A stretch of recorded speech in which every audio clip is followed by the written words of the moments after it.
Right, hello everyone, and welcome to Warren's Team Talk. And thanks very much for joining us tonight.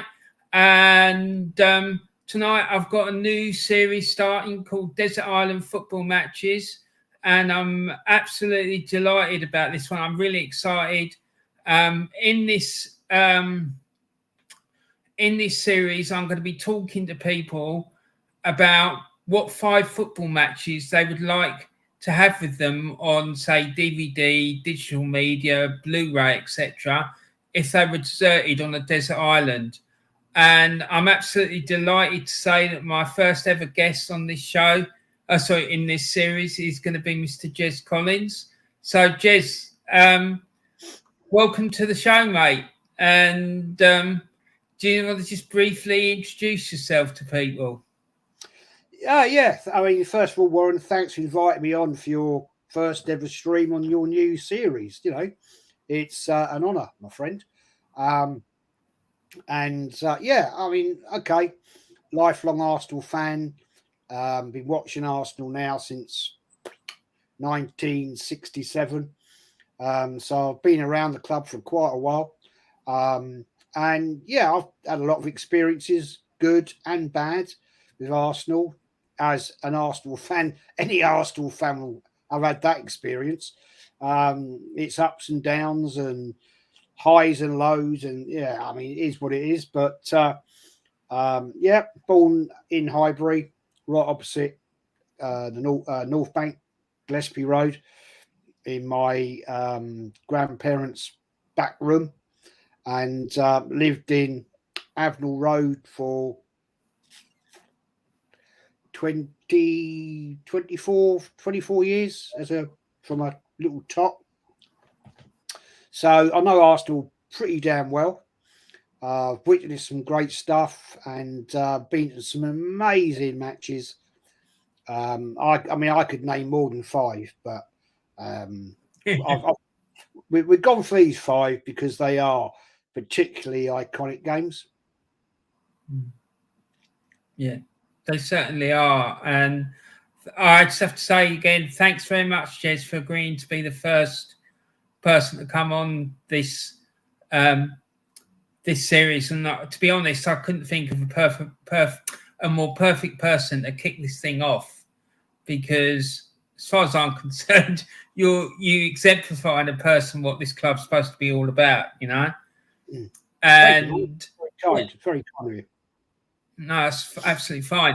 But those of you who don't know, Jez has got a YouTube channel called Arsenal, The History and More, which he thankfully set up after a lot of encouragement and coercing and arm twisting, pestering and gentle persuasion. And I'm absolutely delighted that he did, because in my humble opinion, the shows that he puts out about Arsenal's history in particular are absolutely essential. They're incredibly important, and they're of extremely high quality, because the reason for me why they're so important is because it helps keep the culture of the club alive and keeps it going, and helps fans realise what a great club Arsenal actually is. So in his shows, he provides a truly unique, in my opinion, innovative and fascinating insight into one of the world's truly great football clubs. So I just wish that Arsenal would put me a bit more on the club's history. You know, I know a few other clubs tend to put more importance on their club's history. One in particular, Liverpool, on their website, they've got quite a big section about the club's history. I just wish we would do the same. Now, as Jez mentioned, he grew up in and around Highbury Stadium. And in fact, I believe you lived across the road from the ground, didn't you, Jez? Right opposite the East Stand. I could look out the front windows, door, and there it was. The entrance. So I was lucky. I had the privilege of watching many Arsenal player over that period of history, walk in, walk out, and back in time, back in the 70s, these guys weren't earning the massive amount of money that players are today. So they quite often got there by tube or bus, and they were open to the public. They weren't driving up in their Lamborghinis and Ferraris and all that. They would walk, you know. I remember watching Bob Wilson walking down the road, and he had his flat cap on, newspaper under his arm, walking into the East Stand. He'd go up and say, "Hello, Mr. Wilson," and he'd come and chat to you. We were kids. I mean, we were like kids, you know. How old was I then? Back in 71, 70, I was about 10, 11, you know, and he'd come and have a chat, say, "How you doing? Do you go to the game Saturday? What do you think about the game last week? Da, da, da, da, da," and all this. And they'd stand there and talk to you. And they'd say, "Right, okay, got to go." And in the ground they go and everything. And you get loads and loads and loads of kids hanging about, loitering in a nice way, watching the players come down. Very few of them drove up in cars, mainly because parking around there in them days was a bloody mission. As a resident, it was a nightmare if you had a car. So, but it was. They didn't have that sort of thing. They'd come and stay by bus and by tube. So, you know, I can remember days outside Arsenal Tube, opposite the North Bank. You know, some days in the school holidays, when towards the end of the school holidays and the players were coming back in to get ready for the new season, you could have 50, 60 kids stood around there. Blimey. And you'd see players coming out and give autographs and have a chat and all this and all that. And then they'd walk down the road, down Avenel Road, into the East Stand to meet up, pre-season training, whatever. And it was different times. It was different times. Well, even as recently as Rocky Rosecastle's time, he used to come to the ground on the tube, didn't he? Because a mate of mine bumped into him on the tube once. You know, that they did. I mean, you know, the thing is, back in time, the players were from the people. They were from the people. A lot of these players grew up around the area of North London, and so they were very much attached to the area. They were approachable. It's only in modern times where you've got players now that are getting £5, £6, £7 million a year. They live out in the countryside. They've got massive great houses. They've got all these flash cars. They turn up at the ground for a home game in their, you know, £250,000, £300,000 cars. Good luck to them. I don't deny them that. I don't. Fair play. But there is no modern connection with the fan base. They come to the game, they get in, change, they get on the warm-up, they play the game, they have their warm down, massage, all that. And they get in their plush cars and bugger off to Hampstead Heath or wherever they live. And there is no modern connection. They might pop the window down and sign a few autographs and say how you doing and this, that, and the other. But they don't. I can remember. There used to be a pub up near Highbury called the Gunnersbury. It's gone now. And sometimes in the 70s, after a game, players used to get in there for a pint. You know, I remember Bertie Mee used to get in there. He used to have a pint with my granddad. I mean, there you go. And Bertie Mee, after a game, liked to smoke a big fat Cuban cigar. I've heard you say about that before. And, you know, he'd sit in there and he'd buy a drink. He'd buy a round for people in there and say, right, you know, what do you want? And he knew people by their name. Oh, the regulars. It just shows you know, when the pub different times, isn't it? It was different times, but it was more, you know, how can I put this nicely? It was more of a community back in time. And this went on not just at Arsenal, it went on at Spurs, it went on at Man United, it went on at Liverpool, Everton, all these clubs. It's a much more tight-knit situation.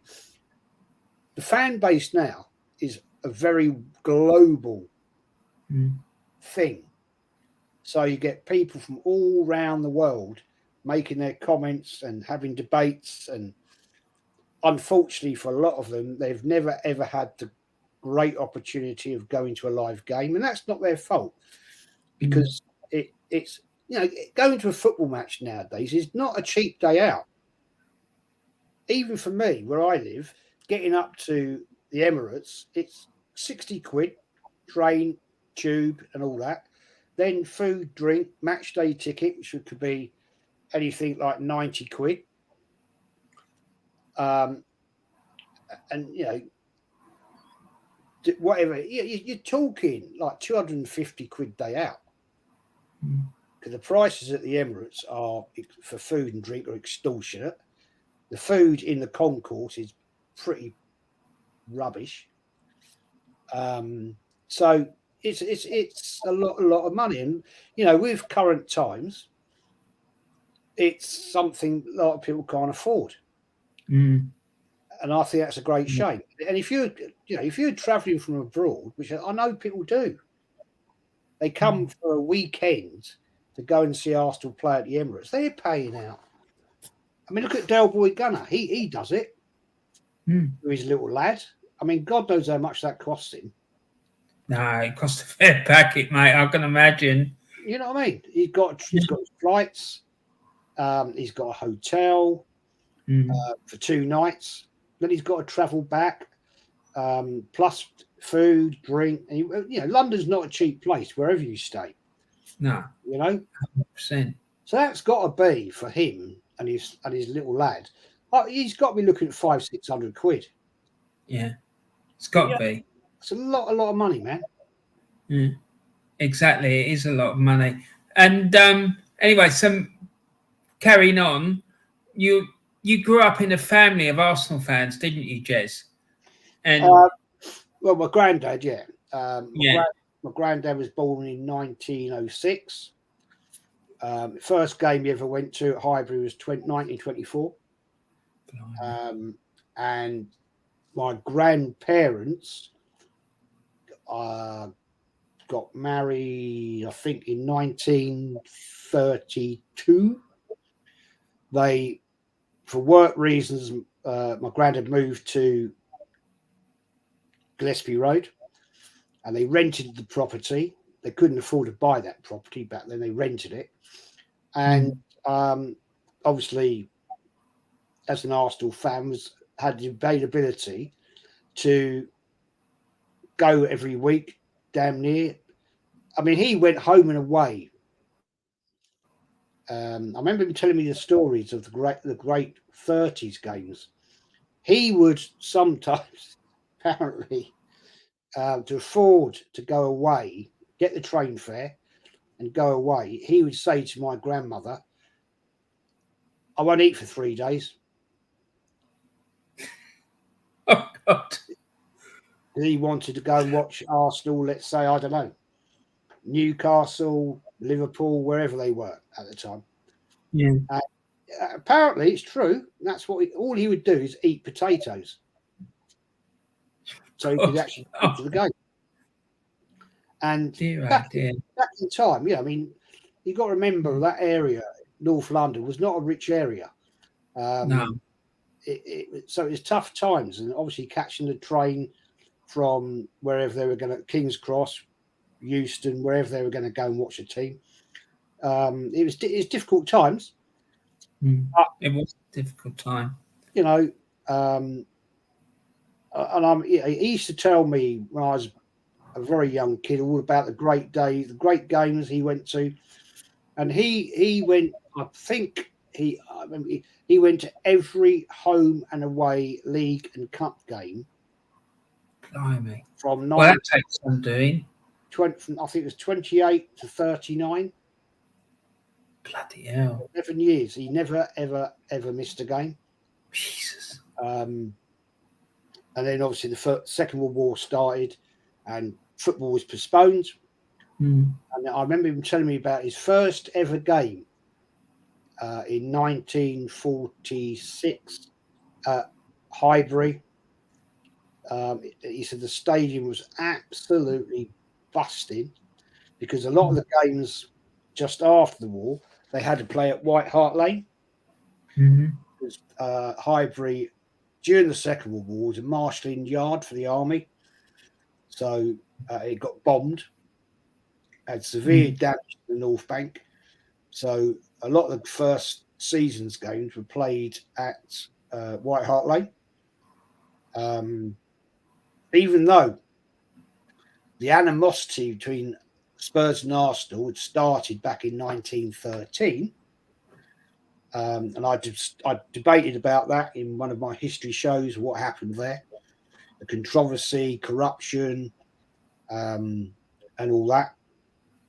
And some people say that's where the hatred comes between Arsenal and Tottenham.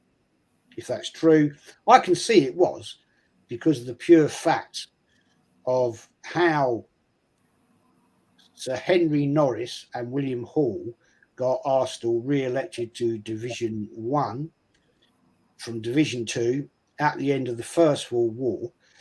Their influence, money, you can say.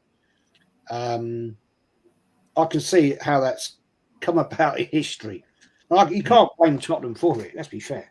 No, you can't. Because something clearly very dodgy happened there.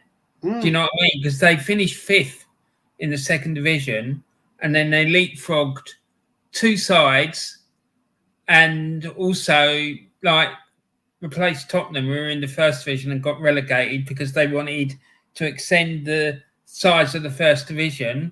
Yep. You know, and then these other 2 clubs and Spurs miss out. It's just all a bit very weird, you know. Well, when you look at the fact that a certain William Hall was one of the directors of the biggest sport newspaper in England at the time, The Athletic, which I didn't realise is still going today. Yeah, it is, yeah. I didn't know that till recently. And he was one of the non-executive directors. And they were the ones that put out the, what's the right term for it? The support to get Arsenal back into Division 1. And the fact that Arsenal was supported by the king at the time, because Henry Norris was knighted after World War One for his work with the election or getting people to enlist into the what was it called, the was it the football regiment or something like that.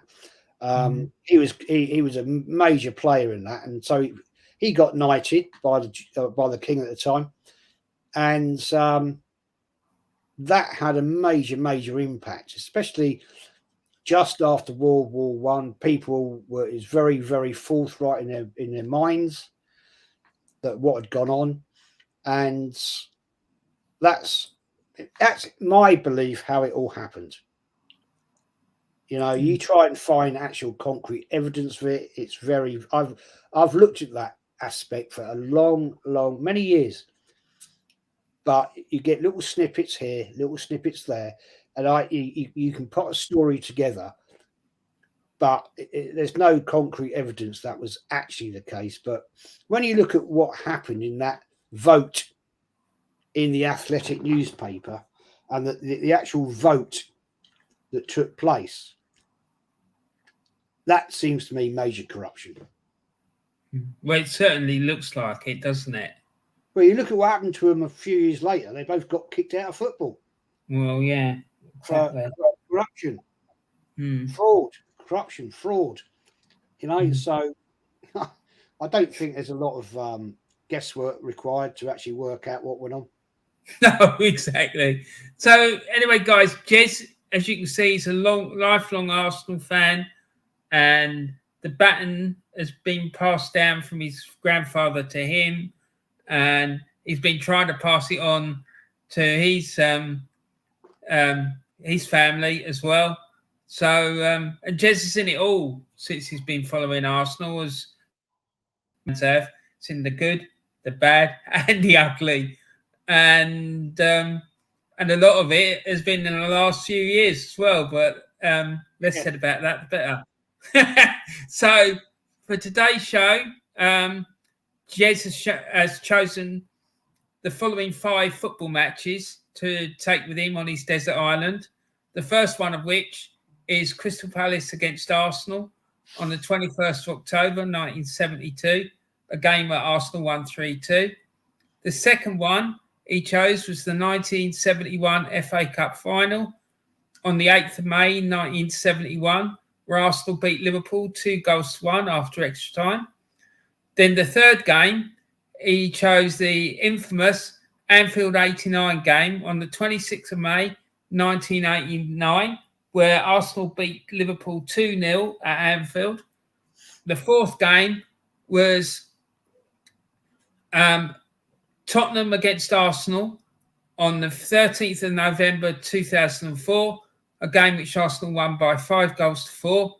And then his final game was the Arsenal's final ever game at Highbury, which Arsenal won by 4-2 on the 7th of May 2006 against Wigan Athletic.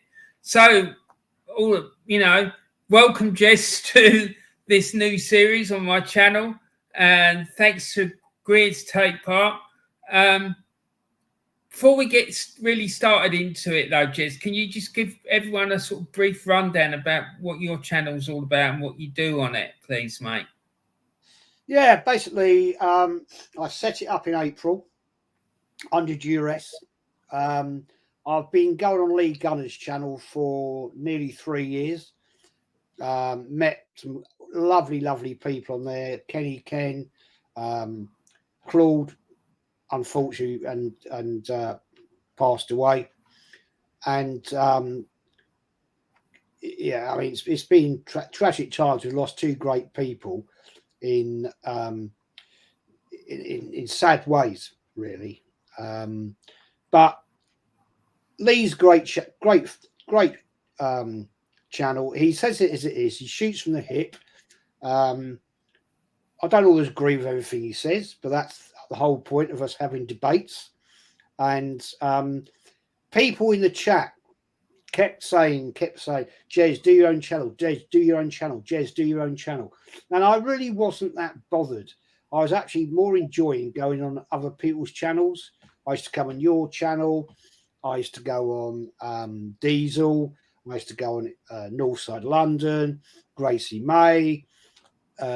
All people have great channels, you know.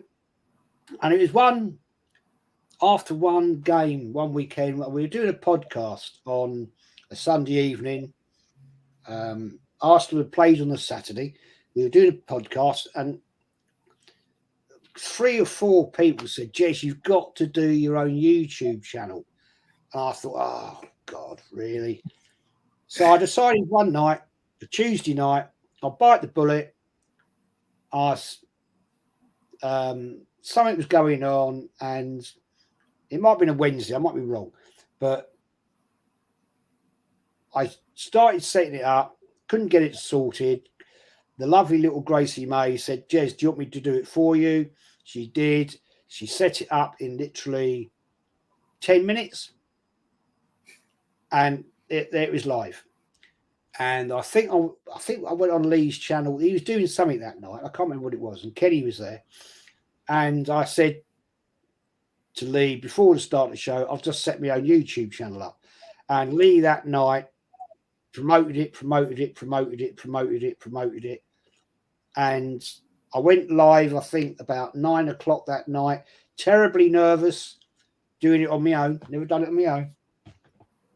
And I did about a half an hour stream. And in that half an hour, I got something like 600 subscribers. I remember. It was madness. I was like, what? and by the next morning, I had something like 800. And then I started doing stuff. I started off with doing all the history stuff, right from the very basically Dial Square, and moved on. And they were getting decent views. But nowadays, they don't get great views because I don't think people are really that interested in Arsenal history. Sad, really.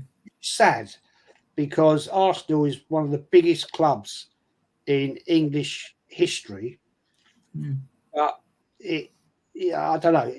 It builds up. They might get, I don't know, 1,000 views over a period of a week, but they don't really get more than that, to be fair. But I enjoy doing it. I don't care. I'm not in it here to be a million subscriber YouTuber, because it ain't ever going to happen. I enjoy the fact of being able to do the history stuff. I also like having debates, inviting other people on subjects.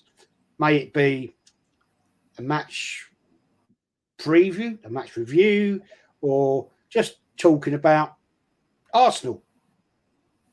And that to me is all the fun about it, Get to talk to some wonderful, wonderful people in the chat, and meeting great people like yourself and Northside Diesel, Gracie May, all these other YouTubers that we can have a chat with. We talk about Arsenal, we talk about other teams. It's good fun, and that's what it's about. It's great, Jez, and I'm so happy that you're doing what you're doing, because like I said earlier, it's really, really important. And so please, everyone, make sure you subscribe to Jez's channel if you haven't already. Make sure you go and put likes on all these videos as well. And you can also find Jez on Insta, and links to his YouTube channel and his Instagram account are in the description of this video, and they're also in the chat. So it's all there for you. So let's get into it, mate. The first game that you chose to have on your desert island was Crystal Palace against Arsenal on the 21st of October 1972. And it was an old First Division match and at Selhurst Park in South London. So, Jez, can you tell us why you chose that particular match for your first match? Yeah, it was an iconic game. Going to Palace has never, ever been an easy day out. Crystal Palace's ground is very much like the old Highbury. It's tight-knit. But the one thing I'll always say about Crystal Palace is their fans never, ever stop. It's loud. It's aggressive isn't the right term, although back in the 70s, there was obviously we know what used to happen sometimes back in those days. But to me, Selhurst Park is an iconic ground. Very similar to me to Everton, Goodison Park. That day, Arsenal at the time weren't playing great football. They were, how can I put it, coming to their doldrum era, where we all know we nearly got relegated in 73 and the 74 season. 74 being the worst position I've ever seen Arsenal finish, fourth from bottom, just outside of the relegation zone. And the game was like, how can I describe it? Such a hard fought game. But we had three, and you've got the names there, hard fighting players that day that turned the game around. We nicked the 2 points back in the time. It was 2 points back then, not 3. And we came away with a very top result. Palace at the time were above Arsenal in the league. So it was a very crucial win for Arsenal to keep them. I think we ended up 6th from bottom that season. So we needed to actually get a result. And the fact that Arsenal was seriously poor. But Charlie George, I mean, an iconic player in John Radford, a player that's very, very underrated. You know, you've got to remember that guy, John Radford, in the Fairs Cup, you know, helped Arsenal win their one of only 2 European trophies.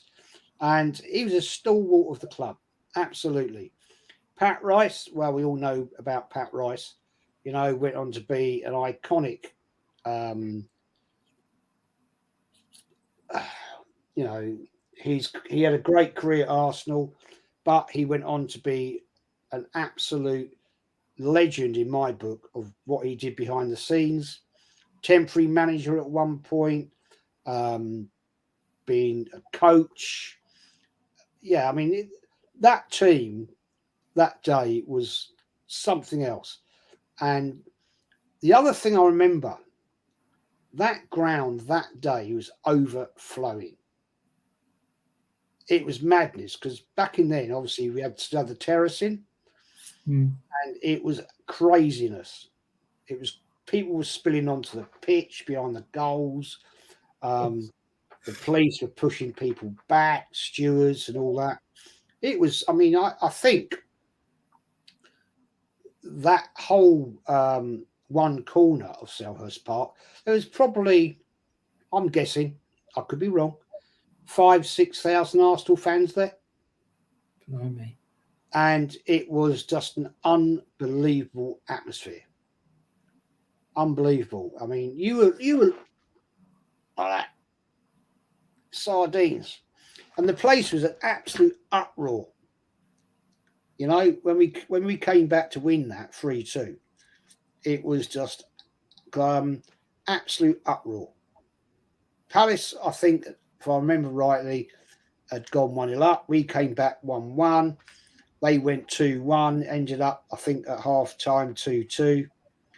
Just after half time, it ended up, it was just after half time, and then nicked it right at the end. Pat Rice came away with 3 points, and it was mental. Getting out of there was mental because it was like, I don't know if you've ever been to Selhurst Park or anybody in the chat. It's basically in a housing estate. North Croydon housing estate. It's all little roads and getting in and out. Very much, very similar, as I say, how Highbury was. So the atmosphere, getting in, getting out, is very, very intense. And they've always had a fantastic fan base. I really like Palace fans. Very much like Newcastle. Ultra positive, ultra passionate. And yeah, it's just an amazing day. So, Jez, I think I'm right in saying it was your first ever away game. Is that right? Palace away? Yeah. Yes. Yeah. So, you know, in the lead up to that game, when you were told that you were going to be taken to that game, how did you feel about going to an away game for the first time? Yeah, very excited. I have to say I was very excited. But when I got there, quite scared. It was you're totally out of your comfort zone. It's a totally different experience, totally different. You know, going to loads of games at home at Highbury, you'd have. I mean, I never went really near the clock end, the away end at Highbury. It was always the east. The east, upper west. Sorry, and you never really came into contact that much.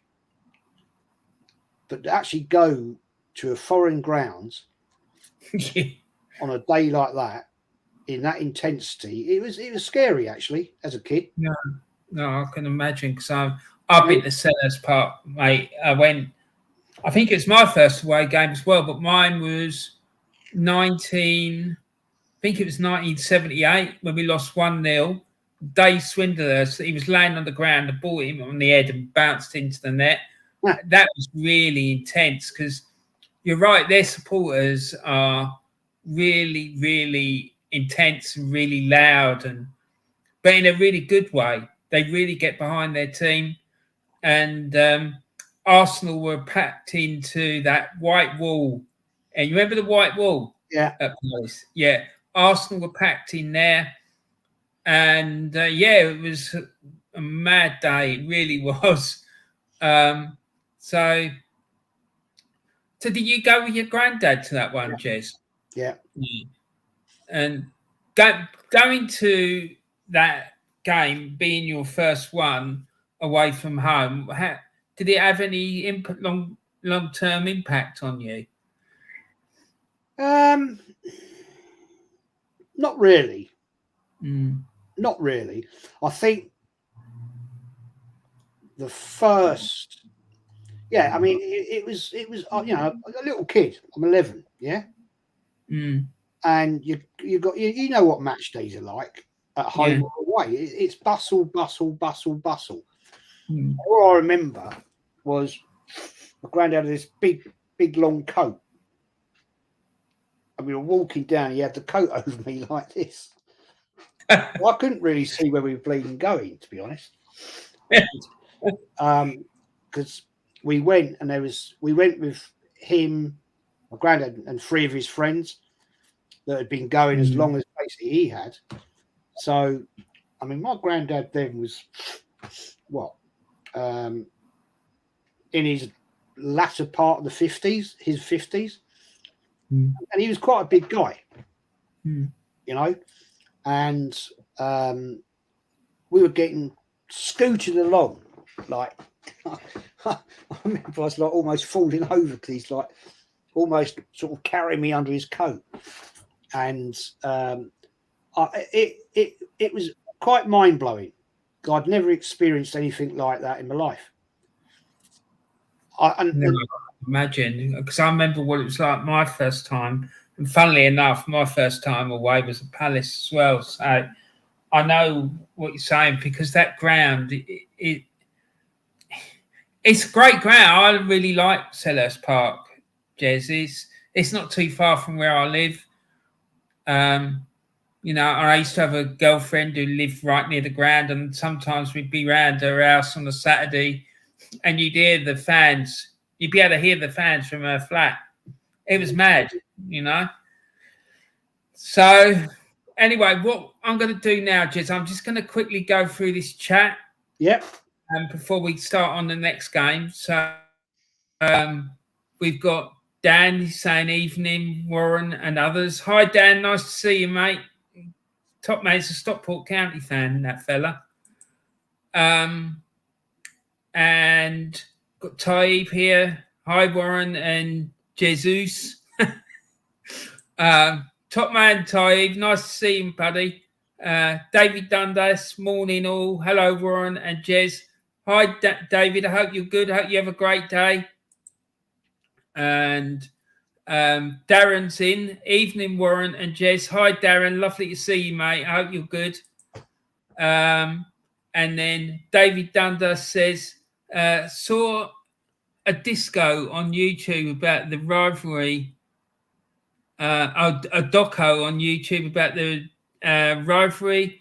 Head of the Spurs supporters club said Arsenal are a South London club. Just because we moved does not change that. Oh, okay, fair enough. Darren says, makes Arteta look like a choir boy. So I guess he's talking about all that scandal and whatnot that we were talking about at the beginning of the show, Jez. And then David says, didn't want the whole FA Cup match. Santi saved us. True. Yeah, that's true. He did. Then David says he's off to work, guys. See ya. Have a nice evening. Same to you, buddy. Oregon Gooner says, this is brilliant. Thank you very much, Oregon Gooner. Lovely for you to say so. Thank you. And then we've got James Dunlop. Good evening, lads. Big up. Nice to see you, James. Top man. Jack Ramsey. We, as Palace, had a decent side then. Don Rogers up front. Yeah, Don Rogers, blimey. And there was no Palace Ultras back then. Yeah, but your fans were relentless. As long as I can remember, they've always been really passionate, and that's great. Jack Ramsey says, yeah, Sellers Park packed in with houses. That makes the atmosphere too. It's still like that today. Yeah, I think it's a great ground, as you know. And my first away game with Arsenal away, funnily enough, says Jack. And then our fan base hasn't changed in 40 to 50 years, still the same. No, I'm not surprised, mate. I'm not. Really, totally agree. It's handed down from generation to generation, and one of my mates is a Palace fan, and he's exactly the same. What's the crack? What's the bleeding story? Warren and Jez. Hi, Del Boy. Make sure you go and check out Del Boy's channel as well. Excellent stuff from the top man. So, Jez, you ready to move on to the next one, mate? Yeah, absolutely. Yeah. Okay. This is that's the lineup for the Palace game. So, is there anything you want to say about that, Jez?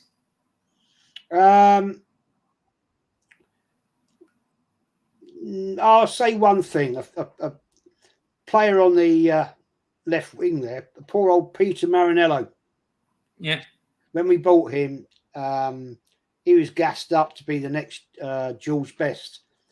Came from Scotland. Totally overhyped by the press. Killed that fella. He basically, I liken him to a player, I'm trying to forget his name now, who had great potential, never fulfilled it, and disappeared away, never heard of again. He came in with all the gusto of what this guy was going to do in the Division 1. Never happened. And the press was all over him because he was an amazing player in Scotland. But he never, ever met that level. And it's a great shame. And the following season, he was gone. Yeah. Didn't he go up north, Jez? I mean, yeah. North England. Didn't he go to Manchester or somewhere like that? You're probably right. I know he ended up at Carlisle. Yeah. But yeah, great show. Great show. Okay, so Jez's next game that he chose for his desert island. Oh, don't forget, everyone, please go and subscribe to Jez's channel, Arsenal, the History and More. The link for his channel's in the description, and it's also in the chat. So please go and show him some love. His channel is absolutely superb, and he does absolutely brilliant videos. So please go and show him some support. And it's got Jez's catchphrase there in the top right-hand corner, Invicta Concordia Crescit. I love it. You're saying that, Jez. I really do. I love the fact that you're saying that. That's my new one now. Yeah, exactly. And fair play to you, man. Okay, so the second match that Jez decided to take to his desert island with him was the 1971 FA Cup final between Arsenal and Liverpool on the... Where are we? Yeah. On the 8th of May, 1971, a game Arsenal won 2-1 after extra time. The game was 0-0 at full time, and Arsenal won the game in extra time.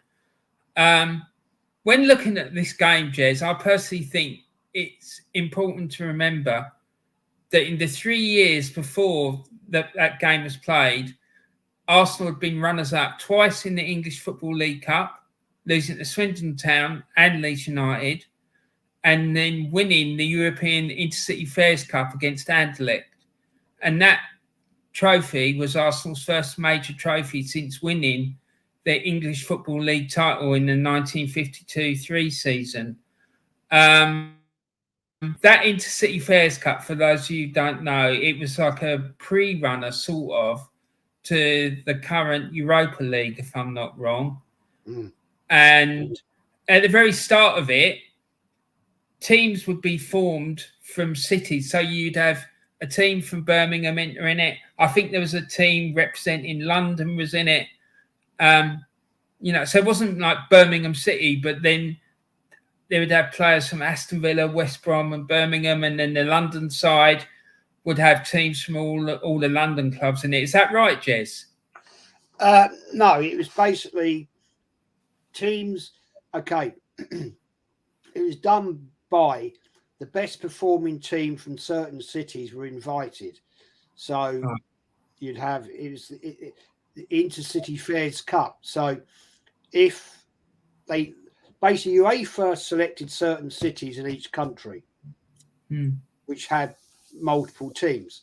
So you could have Tottenham, Arsenal, Chelsea, Fulham, whoever performed best in the season before were invited to attend. So say from Birmingham, it could be Aston Villa, Birmingham, Wolverhampton, whatever. Same as Man United, Man City, whatever. That's how it worked. Okay. And same in Germany, Italy, Holland, France, wherever, Spain. That's how it works. And that the season before, Arsenal were the top performing team in the league, and they were invited into the 69-70 Fairs Cup. And that's how it went. But the fact they beat Anderlecht at home, which I was at that game, and I think obviously I wasn't at the away game because I wasn't allowed. I was too young. But I remember that game. It was a horrible foggy night. The game very nearly didn't go ahead because of the fog. Really? But yeah. And anyway, it went ahead. Arsenal won, and we had at the time a very, very good manager, Bertie Mee.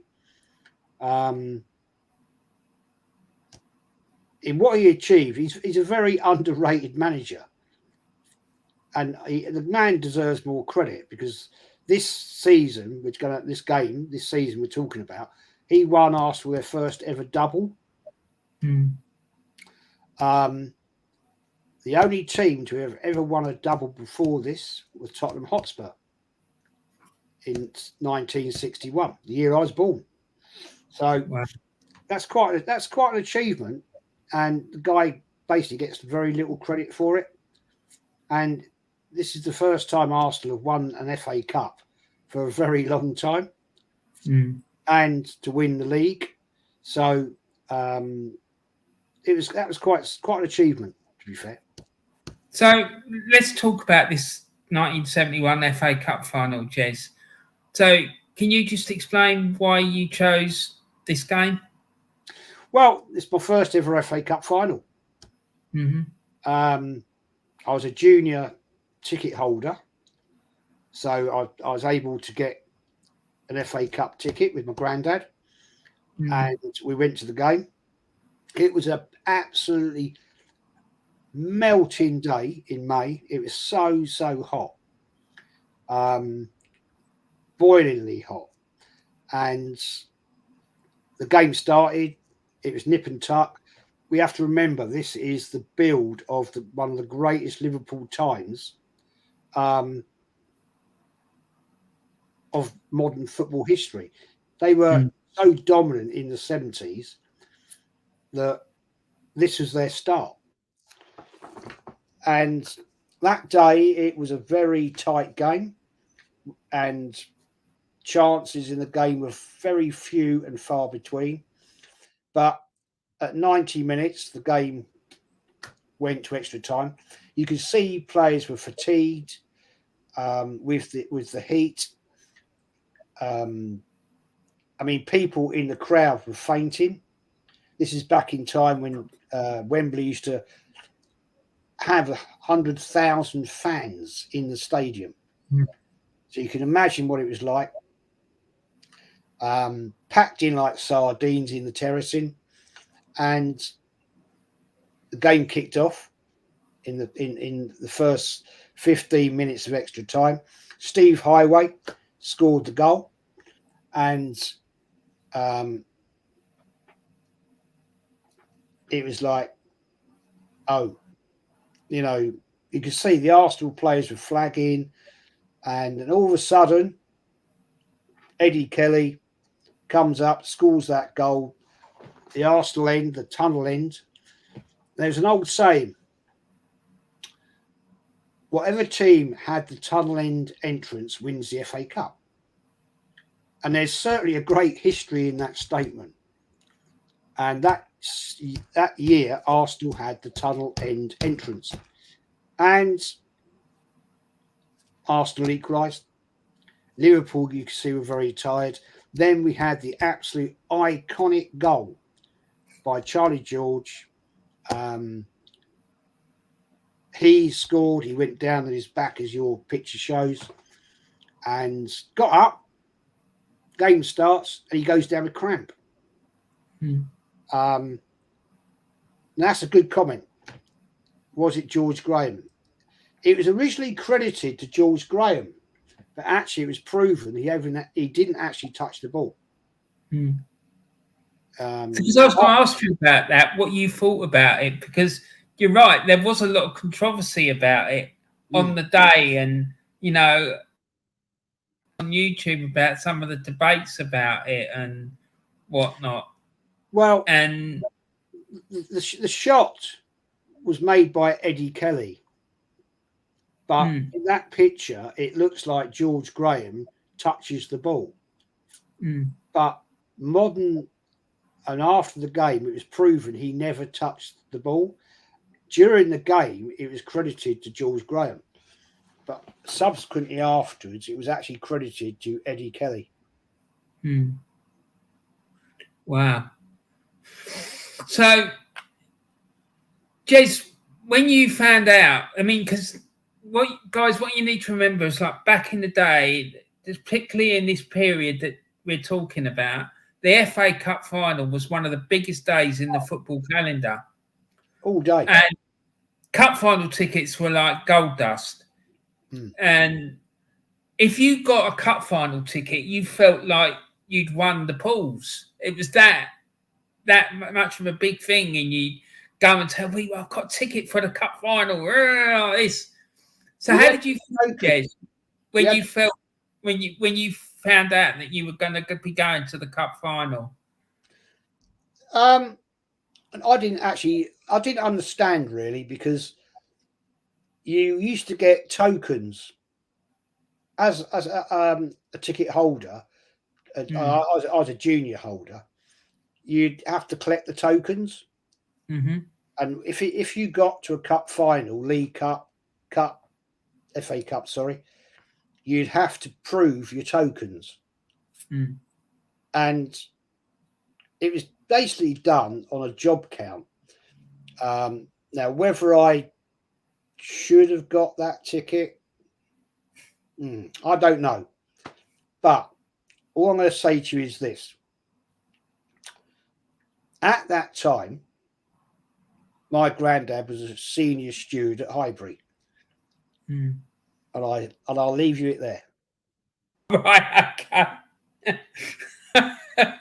Yeah, because it was incredibly difficult to get hold of cup final tickets. Yeah. Arsenal used to print little tokens in the programme for every home game, and you'd have to cut them out. And at the end of the season, you get this thing, this little chart would come in the program, and you'd have to stick all the tokens into this like little chart, and then you take it to the ground and you pay your money and hand over the tokens. They check it, and then you get your cup final ticket. Yeah, you So go to the ticket office. You go to the yeah, ticket that's it. Yeah, and hope you luck. Now, yeah. I'm just going to say this. I'm going to say this. You had to have been to a certain amount of FA Cup away games to get the token for the away games. That's how it worked. Right. Okay. I didn't go to one. Right. So let's head about that the better, Jez, eh? So Eddie Kelly, I'm right in saying he was the first substitute to score in an FA Cup final. Is that right, Jez? I don't know. I don't know on that. I honestly can't answer you that one. I don't know. Okay. You could well be right. I remember you saying that you got badly sunburnt that day, didn't you? Oh, it's horrendous. It's horrendous. It was so hot. It was one of the hottest days of the year. And, back in time, you didn't think about that. No. I mean, I had my blue and yellow shirt on, short sleeve, yeah. And I remember going home and I remember my mum was saying to me, "Look at the state of your face and arms," you know. And the next day, I can remember she was putting on what's that cream? After sun. No, it wasn't. No, what's it called? Vaseline? No, something else. I can't remember the name of it now. All over me, smothering me. Oh.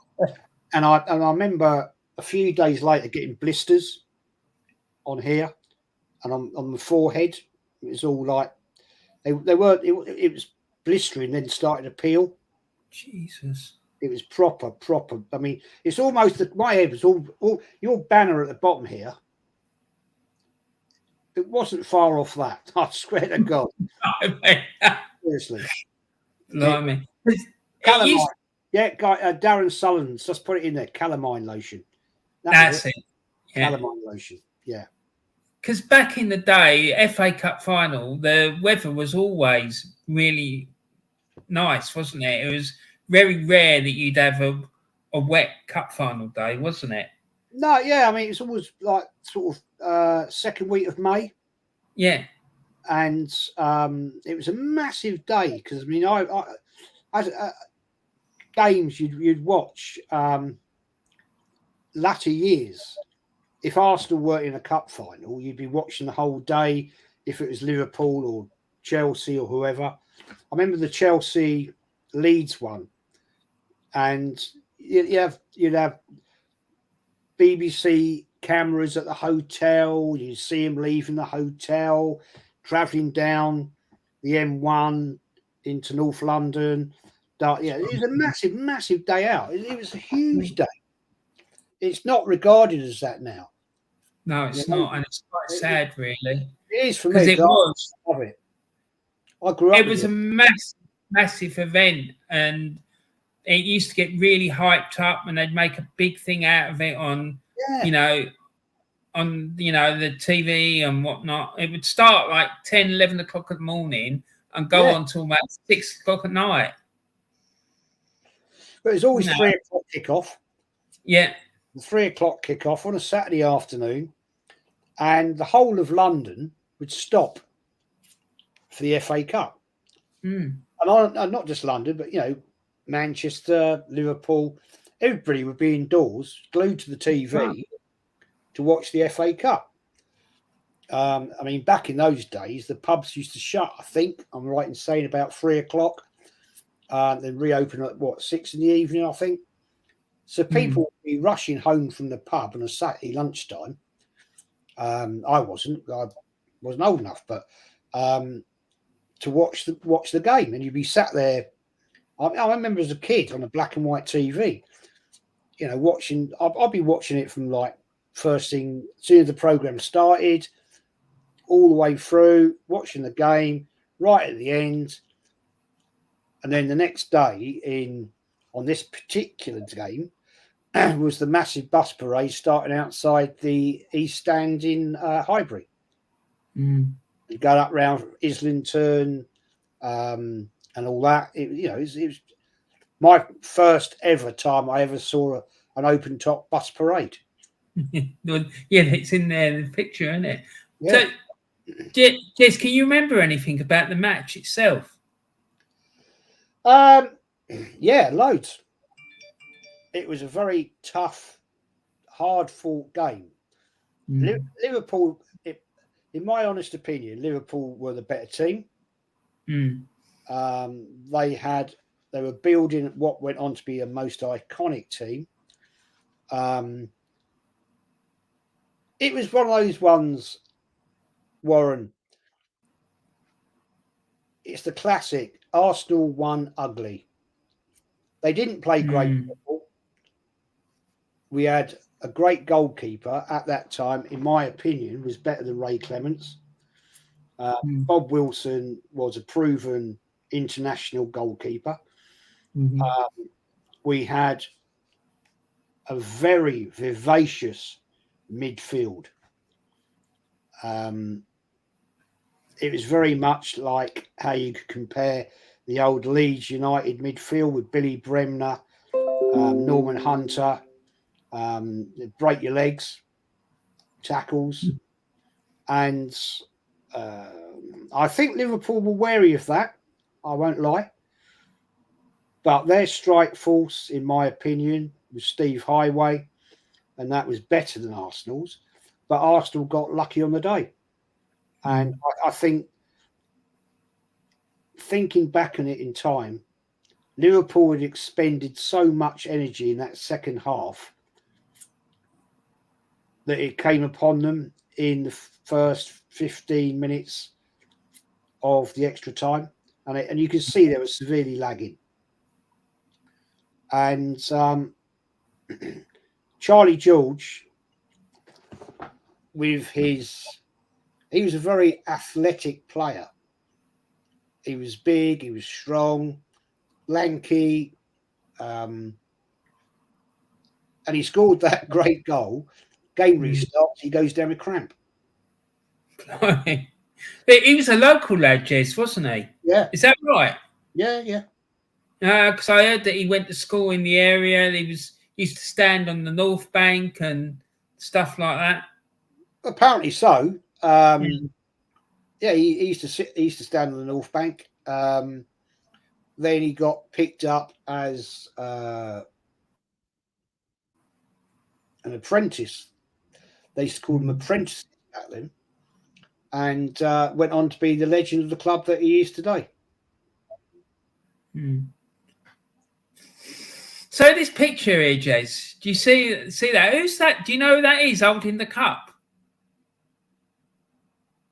No, I don't. I don't. I when I put it up, I thought I was trying to figure out who that was, but I've got no idea. I'm just assuming. Frank McClintock, John Radford, George Graham. Don't know who he is. Because I just assume it must be an employee of the club. Bob Wilson. That's the only thing I can think of. But anyway, I think that I've got an awful feeling that's the time that's their physio. It's what, sorry? I think that might have been the physio. Really? Wow. Arsenal at the time had a black guy as their physio. Yeah. That may well be him. I don't remember him as a player. So everyone, don't forget, please subscribe to Jez's channel. This man's knowledge about Arsenal is second to none. It really is. And the stuff he does about Arsenal's history, his match reactions and previews are unbelievable. And then he does some brilliant collabs with other Arsenal YouTubers as well. They're like absolutely superb. I love Jesse's show. So we're going to move on now, Jez, to the third one. And the third choice that you made was for the game on the 26th of May, 1989, the Anfield 89 game, Liverpool 0, Arsenal 2. And this match saw the English First Division title showdown match between Arsenal and Liverpool at Anfield. I mean, this is... I don't even know why I'm asking you this question, because I think I know, but because I know why I would have chosen it, but I'm going to ask you anyway. So can you tell us why you chose this match, mate? It's, without a doubt, the most intense game of football I've ever been to. The whole setup, Arsenal, yeah, okay, let's backtrack. Liverpool sadly had gone through a horrendous time after the tragedy at Hillsborough in the FA Cup semi-final, where those 96 odd people died. Is horrendous, and they didn't play for quite a few weeks.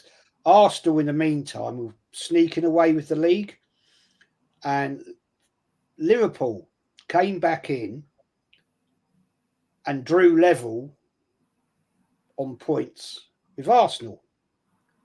Arsenal had to go to Anfield to win by 2 clear goals to win the First Division.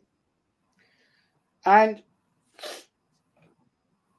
it was a massive ask. Arsenal hadn't won at Anfield since 1974, the year they very nearly got relegated, ending up 4th in Division 1, 4th bottom in 1974. So it's a huge ask. You've got to remember, we're playing a team that's won league title after league title, all kinds of trophies. This was a special team. Kenny Dalglish was the manager, iconic player for Liverpool. So we are up against it. So we travel there, and I can remember 12 of us hired our own mini coach, 12 of us travelling up there. You could tell amongst everybody we're chatting and everything, but the nervous tension was there. And there was going up the M1, M6, there was coach after coach after coach of Arsenal fans, many of whom didn't have a ticket. It was a nightmare getting to the ground because of traffic. Got to the concourse eventually, got into the ground, Anfield Road end, and I don't know if you've been to Anfield, Warren, but you at that time you're down in one quadrant of the end, half of that end, and the atmosphere was electric. It was absolutely electric. The Liverpool fans were going mental. The Arsenal fans were going mental. There was about 2,000-ish Arsenal fans locked out, no tickets, but they travelled anyway. I'm not sure I would have done, but they did. And the game kicked off. And it was a nip and tuck game. Liverpool were a lot stronger team. They were fighting for that game. And the game went on. The first half 0-0. Tensions are rising. You could feel the atmosphere amongst the Arsenal fans. Oh no, it's getting dead. It's getting really tense. It's getting nervy. And it was just something else. And all of a sudden, start towards the early part of the second half, Arsenal are awarded a free kick. And Smudger Smith, Alan Smith, the ball's flicked out the left-hand side of the wall, of the Liverpool wall. He runs round and nuts it, beats Grobbelaar, and Arsenal go 1-0 up. The Arsenal fans erupt. I remember going down about 4 terraces, ending up in a crowd of women, Arsenal fans, and like you're jumping up and down, hugging each other and kissed each other on the cheek, and it's all gone mad. And Liverpool claimed offside. It wasn't given, so Arsenal are 1-0 up. So then the game starts. Liverpool's intensity was beyond. And I remember John Barnes going to the corner flag to try and waste time. And he tries to, if I'm right, he tries to bring the ball in. He gets tackled by, what's his name? Richardson. Yeah, Kevin Richardson. He passes out. Michael Thomas gets hold of the ball. And before you know it, zip, zap, bang, it's in the back of the net. And the Arsenal just go absolutely mental. I end up again where I'm going down another 4 flights of terraces into this group of girls again. And it was just chaos, absolute chaos. That was, I think, the 102nd minute, I think, something like that, 102nd minute of extra time. And you can see the Liverpool players are down and out. They knew it'd gone. I always remember the classic Kenny Dalglish in his dugout, and he's like that. Yeah, I remember that. And the game restarts. It goes on. Liverpool come on like in relentless. It's wave after wave after wave. And then unbelievably, the whistle blows. Nobody can believe it. It just goes mental. Absolutely mental. But I'll tell you one thing. When the game finished and the Liverpool fans are applauding the Arsenal players. Because what they achieved is probably one of the greatest results at Anfield at that time in league history. And I remember we were going out the ground, and Liverpool fans were around, and they're coming up and shaking your hand. You know, well done. We never expected that to happen, and all this. And it was quite something. But I will tell you, it was a 6-hour drive back on the mini coach. Getting back to Highbury, I never seen scenes like it. Every road was full, blocked with Arsenal fans. Wow. Bunting was already going up. People were climbing up lampposts, trees, putting bunting up. And the partying went on. I remember, I think I went to bed about 3 o'clock the next afternoon. It was just party. People, pubs in the area were opening their doors. Not that you should go in and drink, right? They're bringing out bottles of beer onto tables just giving them away. Lovely. Tins of beer, bottles of beer, and stuff like it. It's just mental. I've never known a night like it. Seriously, mate. Because before the game, were you confident, Jez? No, far from it. No. We hadn't won there since '74. Because I've heard Paul Merson talking about it, and he said he wasn't at all confident on the way up there. He didn't think they had a chance. But George, that guy was just unbelievable. He got them all set up perfectly, and he thought they were going to win 3-0, didn't he? Do you remember if you heard that story? I have heard it, but I don't know how true that is, to be fair. But no, I can honestly tell you, in the mini bus that we hired going up there, the 12 of us, we had a professional driver. We knew it'd be quicker going that way than going on one of the coaches, and we were proven right, because a lot of the coaches were held up and they delayed the start of the game because of the Arsenal fans couldn't get in the ground because of traffic congestion. And no, I can tell you, it was a very, very nervy atmosphere, because at one point we were walking away with that league, and then we faltered. We had some awful results. Yeah, and it was. Liverpool called us up, and it went into one of the biggest climax games I've ever been to. I can't say I went there being confident at all. Because I thought it had gone, Jez. I remember being at the home game against Wimbledon. I'm not sure, but I think that year I had a season ticket, but I don't know. I think I may have done it. But the game against Wimbledon, I remember when that game ended 2-2, I thought that was it. I thought we'd blown it.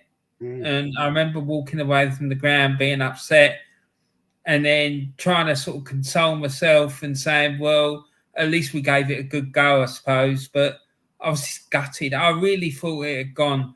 And I remember that game against Wimbledon, we had a corner, and Vinnie Jones was stood, and it was at the North Bank end of the ground, and Vinnie Jones was stood like on the post nearest to where the corner was going to be taken from, and was waiting for the corner to be taken, and he just turned round to the North Bank, and he was telling us to like start making some noise and get behind the team. I'll never forget it. Do you know what I mean? He was just standing there saying, for God's sake, get behind your team and whatnot. So yeah, it's just a crazy memory I had about, because we did like capitulate a wee bit, didn't we? We did. You did. It was, it was all there. Liverpool had to come back, and I think they had to catch us up by 5 games in a short period, and they put in an amazing run.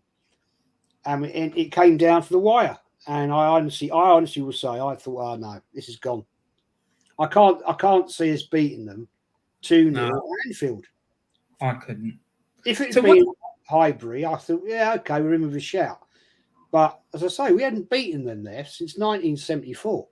Yeah, it's 15 years. They hadn't lost at home by 2 goals or more for years and years and years, had they? No. So what did you think, Jez, when you saw the lineup that night? Given that we were playing with 3 centre backs. Yeah, I mean, this is the thing, though, isn't it? I mean, George Graham, in my book, one of Arsenal's greatest managers of all time.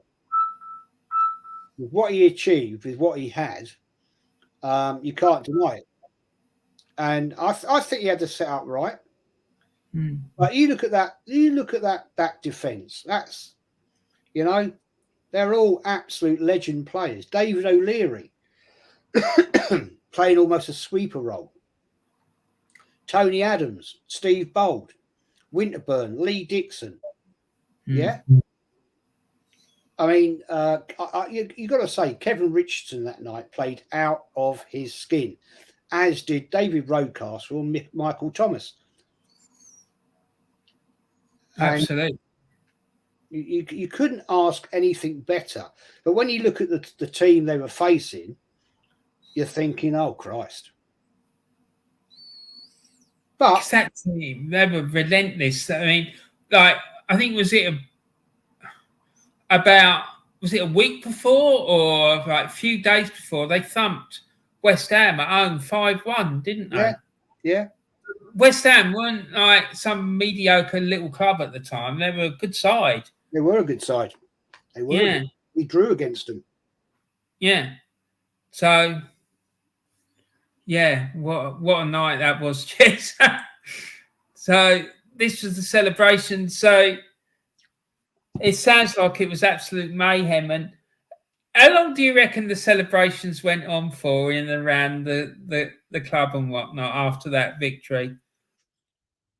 What, at Highbury? Yeah. We got back there about 5 in the morning, something like that. 4, 5. And I know I didn't go to bed the next day till at least 3 in the afternoon. It was like, the thing is, you were in and out of people you knew in and around the area. Gillespie Road, Avenel Road, Pomerol Road, Highbury Hill. You know, you were just in and out of people's houses, out the streets, singing, shouting, jumping about. The concourse on the North Bank was packed. There's people dancing, and it's bloody madness. Up round Islington, when we went up to Islington Town Hall, and it was absolute mayhem. And I said, 7, 8 in the morning, people were putting up bunting. You know, it was like people climbing trees, putting flags, Arsenal flags, and I remember some guys up round what's it called? Blackstock Road. There was a couple of pubs there, and they've got their shirts hanging from trees on pegs. Oh. You know what I mean? And it was crazy, absolutely crazy. It was mad. But Jez, before we go on to the next one, I'm just going to go through some of these chats. Yeah. Tony saying he heard a lot about Maranello. And my dad used to talk to me about him. So proud got their opinion about him as what you did, Jez, to be honest. And loving the start of the show you're doing, Warren, says James Dunlop. Thank you very much, James. Taib says, great show, guys. So much to learn about Arsenal FC. Well, at least you want to learn, mate. That's the most important thing. Make sure you tune into Jess's channel. I think you do on a regular, mate, but yeah, you'll learn plenty from watching his shows, honestly. Darren says, good point, Jez. Bertie Mee is not recognised enough. No, he's not. No, he's not. No. James here, James Dunlop, he makes an excellent point. The old Wembley, for me, is tons better than the current Wembley. The iconic Twin Towers from the outside, very nostalgic. And you used to be able to, when you used to go to Wembley on the tube, you used to be able to see the Twin Towers before you got to the Wembley Park tube station, and it used to give a funny feeling in your stomach. You'd get all excited as soon as you saw the towers, you know? Well, I used to walk down, when you used to walk down Wembley Way, you know, they'd be there. That's right. That's right. Go up the steps. Yeah. Darren says, was that not George Graham's goal, Jez? He's for laughing in. No, apparently it's been proven it was Eddie Kelly. So Darren says, I was still in nappies for this one. Fair play, mate. I was I think I was 4 that year. Which one? The 71 Cup final. Oh, yeah. Del Boy Gunner says, Jez, the FA Cup final, who was your man of the match? My man of the match for the 70-71. Good question.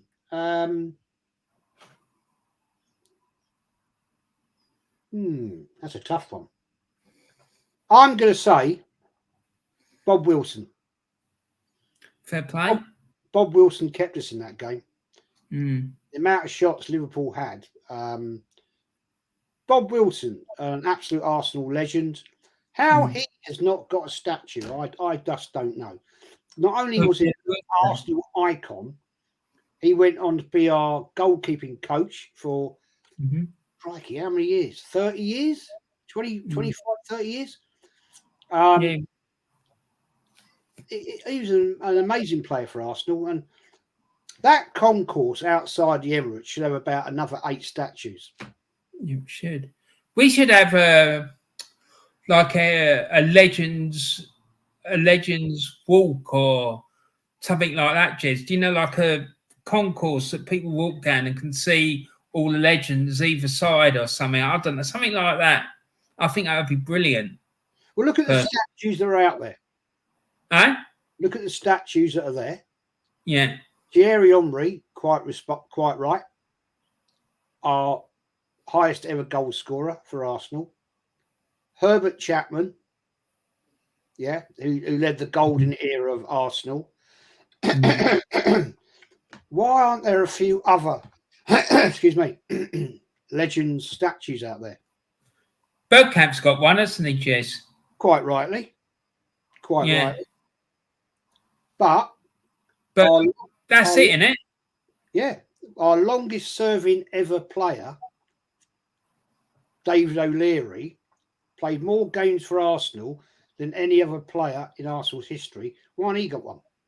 No, exactly. I mean, there is that thing with all those banners up of like former great players, isn't there? But I think they should have statues, mate. I think you're 100% right.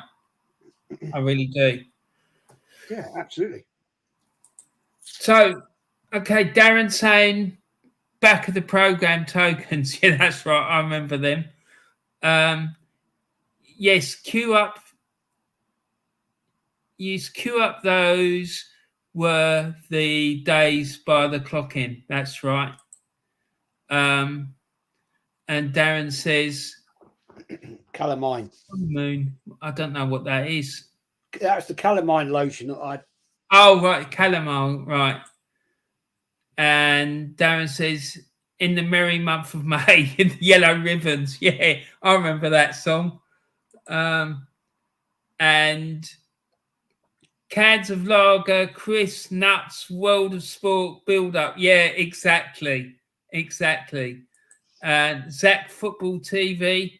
Hi, Warren and Jez. That fella, that's Del Boy's little boy. Oh, is it? He set up a YouTube channel. Bless him. And he talks lots of stuff to do with football, like collecting stickers and whatnot. So everyone, please go and subscribe to Del Boy's son. His channel is called Zach Football TV, and he's a lovely little lad. So please go and show him some support. And James Dunlop, funny story of the 89 Anfield game. My dad and tons of Evertonians all did the conga in the streets when the Arsenal team bus came past after they won the title. Laugh out loud. What an iconic game at Anfield. Well, fair play to them, mate. Fair play to them. I bet the old Evertonians were delighted with that. What is his channel called? What, Zach's? Yeah. Del Boy's son? Yeah. It's called Zach, ZAC Football TV. Hang on, yeah.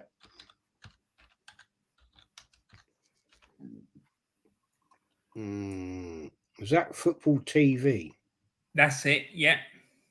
Can't find it. Zach Football. Zach Football TV. How do you spell Zach? Z A for Apple, C for Charlie. Yeah, Zach Football TV. It's not coming up. Okay, I'll send you a link for it later, Jez. All right. I'm gonna sub him. That's all. Yeah. Darren says unbelievable night. And Darren says think we were going get a 3-0 loss.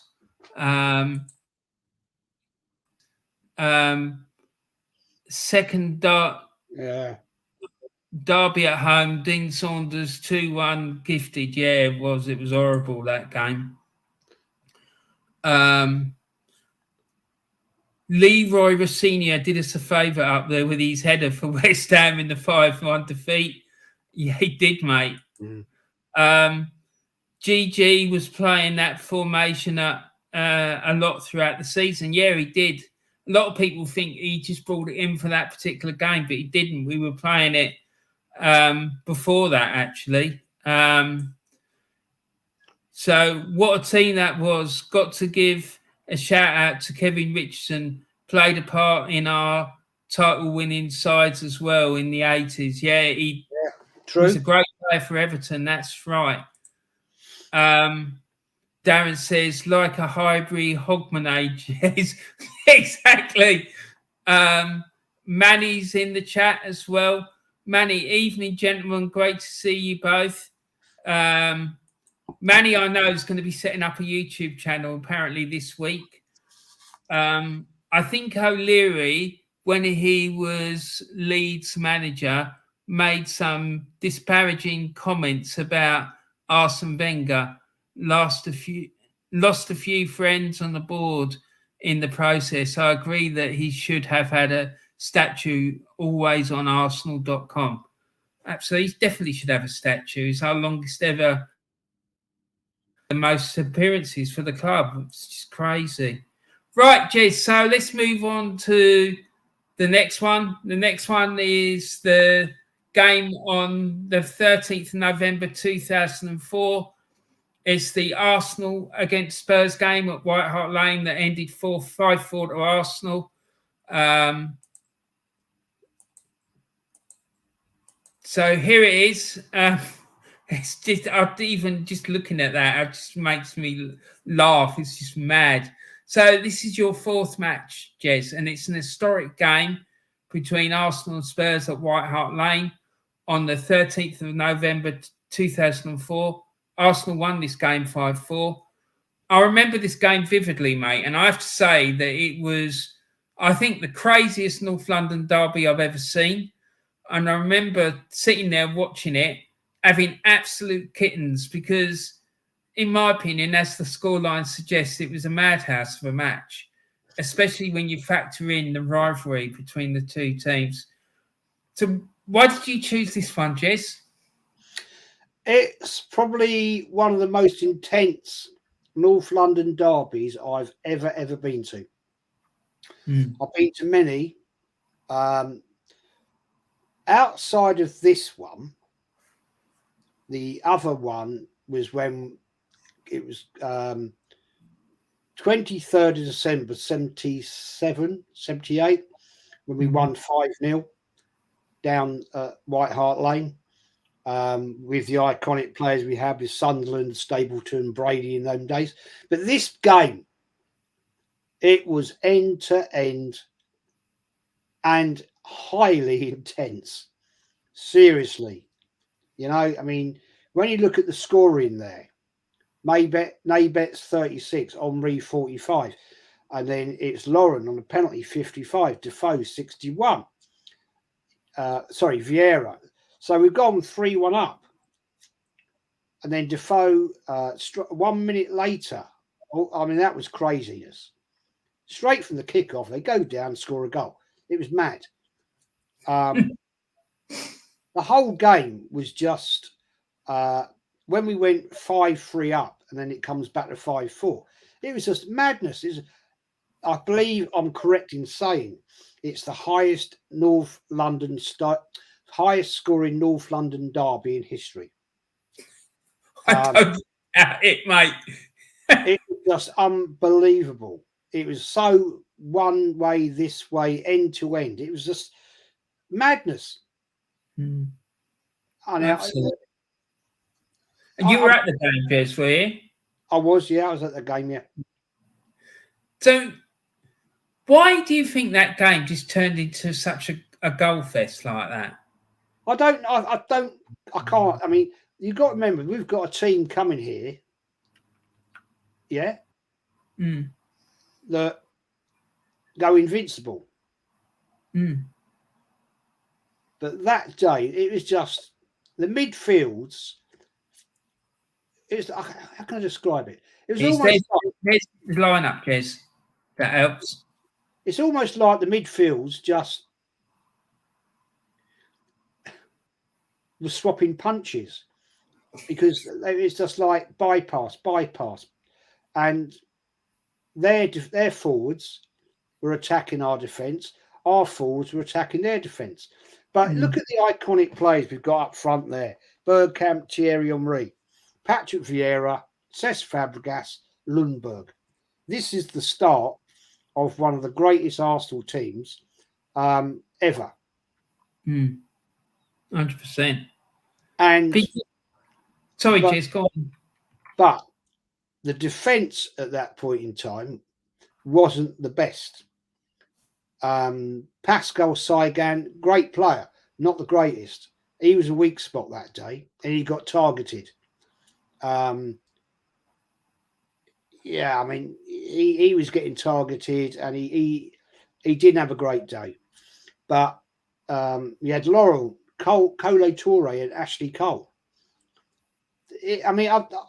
I've never, ever been to a North London derby like that in my life. And I've been to away and home North London derbies probably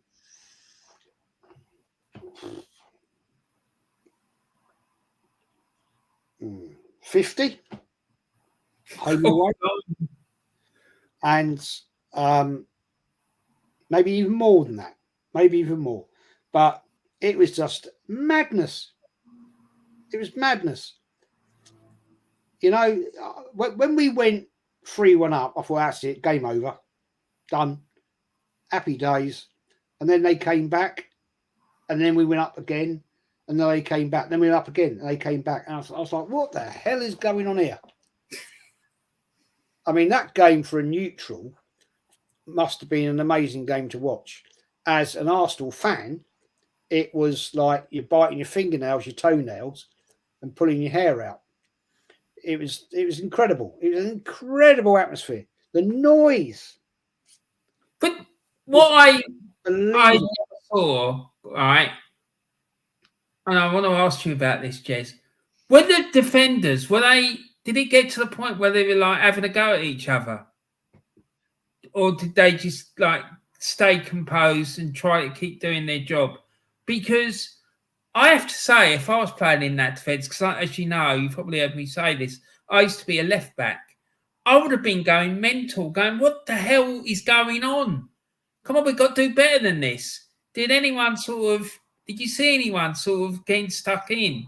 Like start having a go at each other? Or did they just sort of try to stick to the plan and keep going? I don't know if you remember the game, but Jens Lehmann, when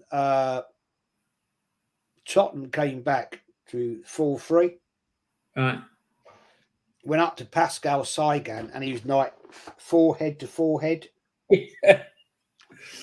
Patrick Vieira came back. I always remember this. Patrick Vieira came back, pushed Jens Lehmann backwards. He put his forehead on Pascal Saigan, and Patrick Vieira is a big guy, and he was like, I couldn't hear what he's saying, obviously, but he's obviously saying to him, "You do your effing job," because Pascal Saigan basically cost us 3 goals. He was poor. He was poor that day. See, I used to think he was just really unlucky. I didn't think he wasn't great, but I didn't think he was really bad either. I just thought he was really unlucky as a defender. I don't know. I don't know, Jez. I mean, I just got this idea in my head that, yeah, he wasn't great, but he also was very, very unlucky as a defender. Do you know what I mean? I'll give you a comparison. Pascal Saigan is very much like Gabriel Magalhaes. Right. Okay. Clumsy. He's clumsy. He makes rash decisions. And in our modern times, Gabriel Magalhaes needs to get that out of him. He's just too clumsy and too rash. He's young. He's young. I mean, Pascal Saigan was older. But I will concede that I don't think Pascal Saigan is as good as Gabriel Magalhaes. Gabriel Magalhaes seriously needs to learn. Because otherwise, I think he'll have a short career at Arsenal. Well, it's certainly looking like that, isn't it? So, Jez, this game came 6 months, more or less, after we drew with Tottenham at White Hart Lane to win the league. So, what was the atmosphere leading up to the game between, the build up to the game and all the chat? I mean, because you probably heard stuff about what their fans were saying and whatnot. I mean, because we're out in Kent where I live, you see now a few Spurs fans, but because we're so detached from it, you don't really get to hear the chit chat amongst the match game fans and whatnot. And how did you feel about the game going into it? Because we were like scoring goals fun at the beginning part of this season, if you remember. I think we scored 29 in the first 8 or 9 games of the season. It was a typical Warren. It was a typical North London derby. The banter there, getting out. In the grounds, it's noisy. It was just electric. Tottenham were big up for it. There was some trouble before and after the game. As it happens at North London derbies. Nothing serious, but, things happened. Tottenham really fancied themselves that day, and it nearly happened. But the resilience of that Arsenal team, it was almost like it was, and I quote, Herbert Chapman's talk to his team in the 30s. If your opposition scores 1, you score 2. And they did. That's what Arsenal did in the 30s under his influence. And it was almost like under Wenger's influence. It's North London derby. The thing is, the players knew the importance of this game. It's in the blood. You don't lose to Tottenham. It just doesn't happen. Well, it did last year. We got absolutely raped. But that was at this point in time, and back in history, in the 90s, 80s, 70s, you never lost to Tottenham. I've seen something on one of those documentaries they put out about some of our iconic players. I think it was Lee Dixon. And he tells his story about when he first came to Arsenal, like Tony Adams, and I don't know who the other one was, I can't remember. But apparently they had him by the scruff of his neck up in the dressing room saying, look, we're not losing today. You better bloody perform, because if you don't, you're getting dealt with. And they had him pinned up in the dressing room, and that was on the day of a North London derby. Very true. That is a very, very, very true story. And there's also the classic where Tony Adams turned around and said, forget about what he tells you, you listen to me. That was under George Graham. He said, "You don't listen to him, you listen to me." And I think you would, if Tony Adams came on, you'd go, "Yeah, okay, mate, fair enough." You know what I mean? I mean, that's the sort of player that guy was. Another icon, another Arsenal legend. Why ain't he got a statue? Well, yeah, quite. He should do, definitely. Jez,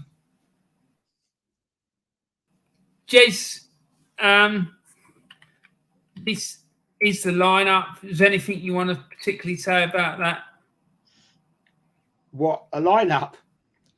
The lineup, yeah, for that day. I mean, what can you say? You've got Dennis Bergkamp, Thierry Henry, Jose Antonio Reyes, rest in peace.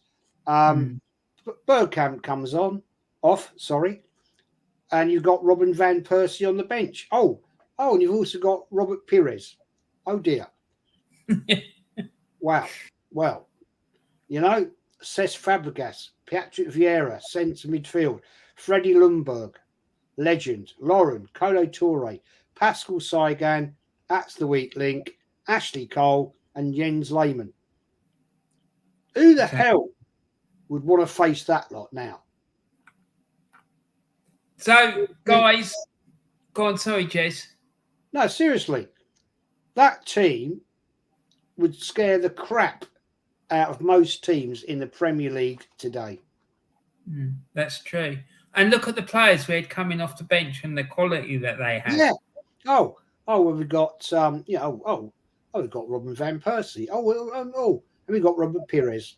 Oh, absolute world-class players sat on the bench. Have we got that now? No. I don't think so. Oh, exactly. And that's a big problem. So, everyone, please make sure you go and subscribe to Jez's channel. Please, please, please. He's got some excellent content on there. He does an excellent show. He's extremely knowledgeable, passionate about Arsenal, obviously. So please go and show him some support. I'm sure that most of you already have, but please go and support him. So this is the last game that we're going to talk about, Jez, and it's the Arsenal versus Wigan match on the 7th of May, 2006. Now, I left this game to the end because I find this game difficult to talk about, I have to say, mate. So it was Arsenal's last ever competitive game at Highbury, which was played on the 7th of May 2006 against Wigan Athletic in the Premier League. So, Jez, can you just tell us why you chose this match? This particular game is the saddest game I've ever been to at Arsenal. And I won't lie. They were leaving my home, my home ground, a ground that I grew up living opposite for privileged, well, may I say privileged, to live opposite for 25 years. Having left home in Avenel Road, moved into a rented flat house with my wife-to-be a few years before, and we had the top floor. My best mate Paul and his to-be wife had moved into the ground floor. Both was getting married in 89, so we were still living in the area. Went to this game, and I can honestly say to you, Warren, this is the only Arsenal game I've ever been to and I cried. I actually cried. No, mate.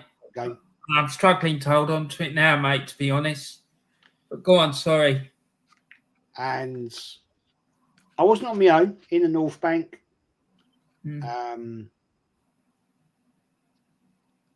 It was the saddest day of Arsenal football I can ever honestly say to you. Yeah, we've lost cup finals, we've lost leagues, but we lost our home. Exactly. I don't like the Emirates personally. I find it soulless. It doesn't have the passion of Highbury. And that was the worst game of football. No, not football, but the worst day of Arsenal football at the Emirates I've ever witnessed. And you can never go back. But that's the problem, isn't it? It saddens me. It still saddens me to this day. You can't. It is really sad. I mean, for me, you know, it's got lots of memories for me, wrapped up with my late father, Jez, and he was the one that took me there. And it just really hurts. It really, really hurts, big time. Much more than losing the Champions League match that we lost. You know, because it's got such personal. I've got such a personal attachment to that ground and memories, family and mates and stuff like that, you know, and iconic moments that we shared together. You know, it's just hard. It really is. And I feel for any supporters who have to leave the ground of the team that they've supported, because I know how hard that must be after seeing it happen to our club. So, yeah, it's just not good, mate. I know over, I can tell you fact, having grown up there, lived there, after that day, you know, I stood on that North Bank for 30 odd years, man and boy. And I can tell you, the day that Highbury went, I know over 100 people that have never gone back to watch Arsenal. Really? They were so disgusted with the whole setup of what Wenger was doing, this Emirates thing. It was just Arsenal becoming a brand. And we lost our soul. And we will never get that back. No. The fact they changed the badge, which I totally disagree with. And I can tell you, I know over 100 people who currently still live in Islington in various areas that I stood on the terraces with in the North Bank and sat there, and they've never ever gone back. No, I can understand why as well, because I've been to the Emirates a few times, Jez, and it's not the same for me. No, it's not for me. No, I just don't like it. You know, it looks nice, it does, but it's not Highbury. It hasn't got that magic. And I used to work with a guy, Jez, who played 30s. He never got into the first team. He was there as a reserve player. And he ended up leaving after a couple of years. And he went to other clubs. And he said to me, Warren, he says, "We'll never, ever find another club like Arsenal." I think he's right.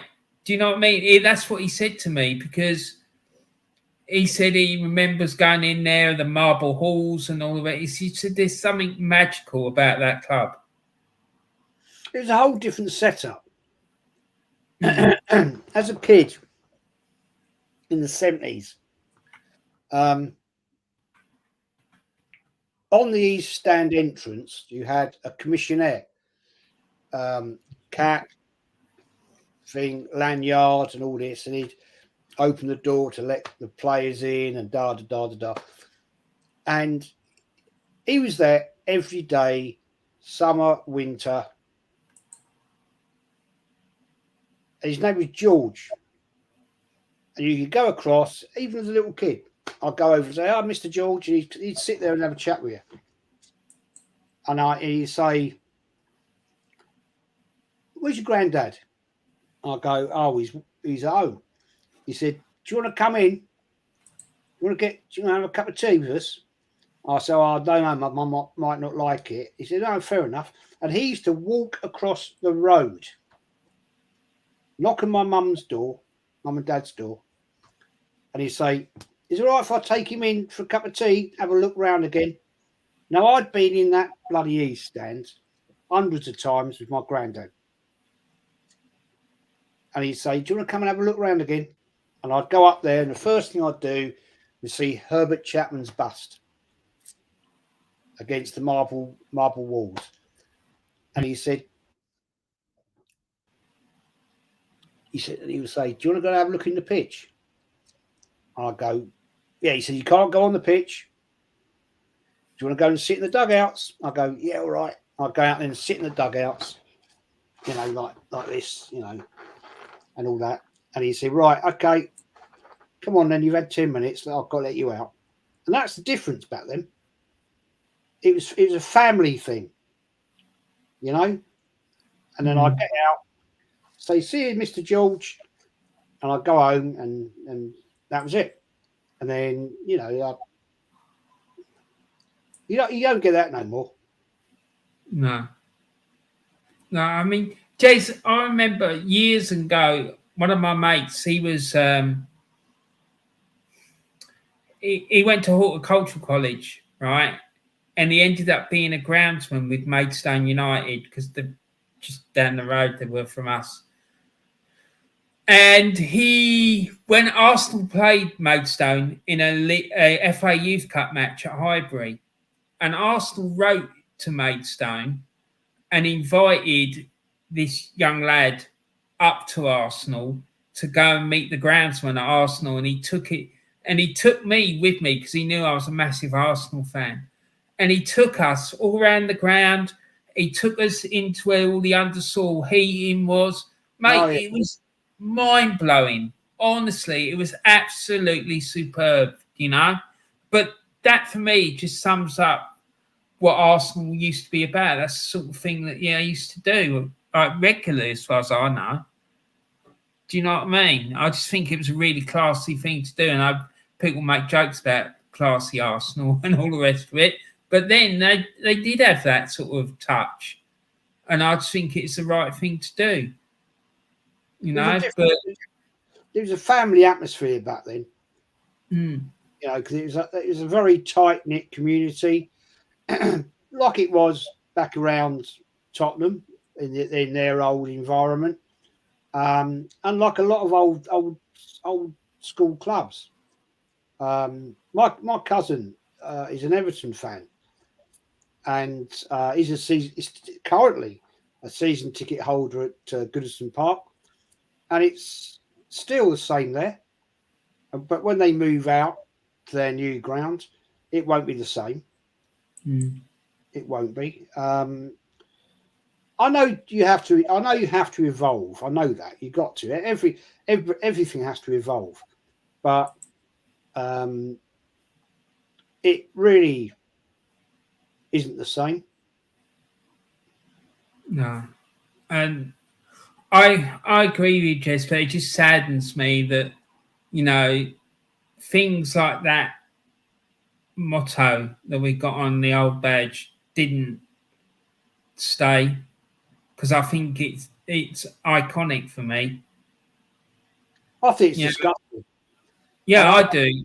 I don't agree with this marketing plan that it might offend people. There's still plenty of clubs in the Premiership that have Latin on their badges. Well, Everton do. James was in the chat. He's an Everton fan, and on their badge they've got a Latin motto on theirs. Yeah. If it was that intrinsically offensive, why didn't they just change it to English, victory through harmony? Yeah. And keep the badge. Exactly. I can't believe that it actually would offend that many people. No, I don't think it. I just think it's an excuse. And one of my mates who grew up in Islington told me the reason that they, and I can believe this, I don't, whether it's true that it's the reason, I don't know. But he said the reason that they did it was because they couldn't copyright the the the emblem or the lot that Invicta Concordia Crescit bit or something, and the people like hawkers outside the ground selling stuff with it on, and they couldn't do anything to stop them. So that was why they changed the badge. And I just think that's pathetic. Yeah, that's not the case at all. It was all done because Arsenal wanted to sell the. They wanted to promote Arsenal as a brand in Asia, and Asia and African countries, being Muslim countries, some of them don't believe in Latin. That's why they changed it to the current plastic badge. Arsenal have owned that badge for a very, very, very long time. So you can't tell me that Arsenal can't get the copyright on that.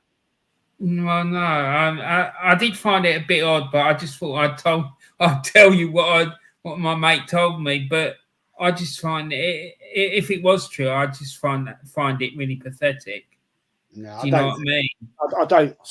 No disrespect to you, Warren. I don't believe that at all. I know for a fact they changed that because of the global brand of the global brand. No, I don't doubt it because they seem obsessed with that sort of thing at the moment, Jez. Well, Arsenal's a business now. Arsenal is a business.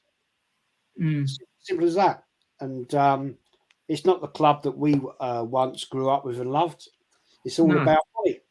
It's all about what the club can earn, and that was always the game plan with the latter days of Wenger and these people. So yeah, 100%, mate. So, Jez, going back, looking at the game, can you remember much about the game? Can imagine it was a very emotional game for me because it was for me. Yeah, I was at that game. My last ever Highbury game. It was a sad. I'm fair. I'll admit you, I cried. So did a lot of other people. I wouldn't say it was a great game of football. I think the Arsenal players were quite subdued in that game. To the point that let's get it right. Wigan were bloody awful, and we let in the game to the point when it was how it was. But they kicked on, they won it. Thierry Henry's penalty in the 35th minute, I think it was, to get us back. But it was just a sad day. I don't really remember the game with fondness. I can't lie. It is what it was. But no, it was a hard day, Jez, wasn't it? It was a struggle game, but I just don't think. I think the pressure on the players and the fact this was the last ever game at Highbury brought a lot of the pressure onto the players, and that was how it was. I don't remember the game fondly at all. No, definitely not. So, Jez, that we've more or less come to the end, but there's three final things I want to ask you. Very quick questions, right? So, firstly, right, to sign any player for Arsenal from the history of the game in their prime with no restrictions, who would you like it to be, and what team from Arsenal's history would you put them in?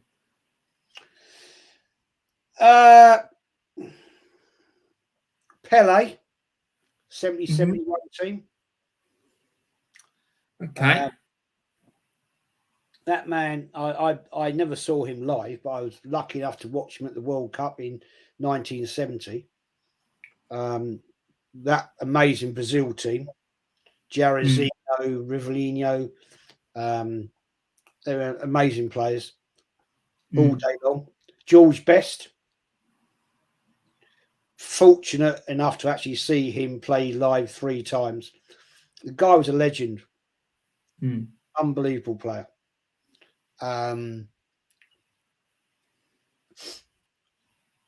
Who else?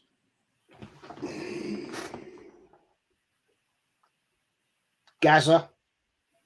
Yeah. No, he was quality though, wasn't he? In the 1990, 91, 92 period, awesome player. Sadly, what happened. David Beckham. I loved watching David Beckham. His passing was just unbelievable, wasn't it? I mean, particularly his crossing. His free kicks. Yeah, his free kicks, rather. That's what I meant to say. That's the 3. So, secondly, you have your chance to have your favourite player of all time on your desert island with you. Who would you like that player to be, Jez? Liam Brady. Fair play. Fair play, mate. That guy transformed Arsenal in that late 70s period. We'd never, no team at that point has seen a guy like him.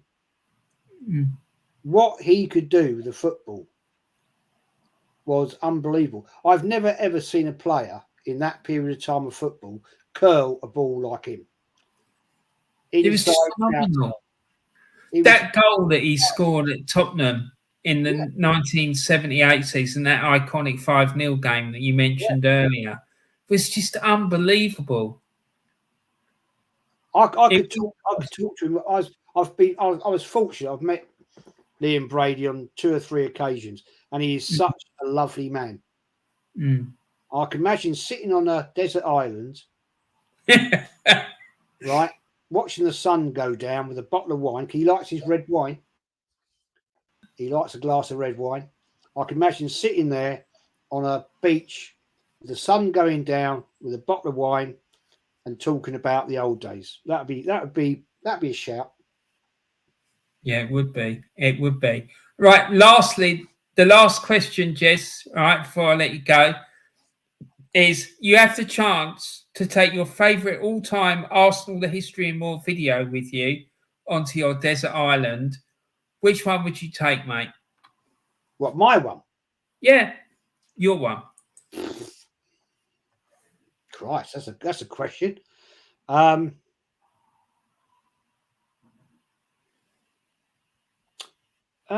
God, I don't know, man. I don't know.